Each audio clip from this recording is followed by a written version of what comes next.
No pipes, no well, no rain. And yet, every morning this container fills with water. Not from the ground, not from a tank, from the air. Last night alone, this simple device pulled drinking water straight out of the atmosphere while everyone slept. Total cost? About $10. And the strangest part is, this isn't new technology. Engineers figured this out more than 100 years ago. Somehow, almost everyone forgot about it. Right now, above your head, there is more fresh water floating in the air than in all the rivers on Earth combined. Not metaphorically, physically. At any given moment, the atmosphere holds roughly 37 million billion gallons of water vapor. It's everywhere, invisible, silent, completely unused by most people. But in certain places, people have been harvesting it for generations. In the mountains of Morocco, along the coast of Chile, in remote villages where pipelines never existed and wells ran dry decades ago. They built something incredibly simple, a structure that turns moving air into water. No electricity, no pumps, just physics. You've actually seen this happen your entire life. You just never thought about it. The water on the outside of a cold glass, morning dew covering the grass, droplets forming on a spiderweb at sunrise. That's the atmosphere releasing water. Because when warm air touches a cooler surface, something interesting happens. The air hits a temperature known as the dew point, and when that happens, the water vapor inside the air has nowhere else to go. So it condenses. Tiny droplets appear. Those droplets merge. Gravity pulls them down, and suddenly, air becomes water. That's all this device does. It gives the atmosphere a place to let go of its water. A large surface, angled slightly toward the wind, tilted just enough so the droplets roll downward into a container. That's it. No moving parts, no maintenance. It works while you sleep. The parts list is almost absurdly simple. A section of shade mesh or screen fabric.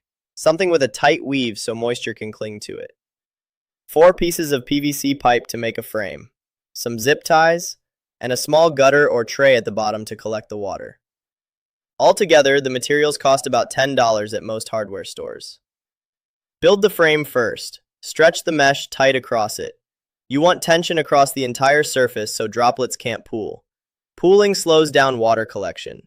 Tension lets gravity do the work. Most people make one mistake when they try this. They place the mesh flat. That ruins everything. Water forms, but it stays there. Then the sun rises, and it evaporates before you collect anything. Instead, the mesh needs to sit at an angle, about 15 to 30 degrees. That way, every droplet slides downward, into the collection tray, and from there, into your container. Location also makes a huge difference. Face the device toward the wind.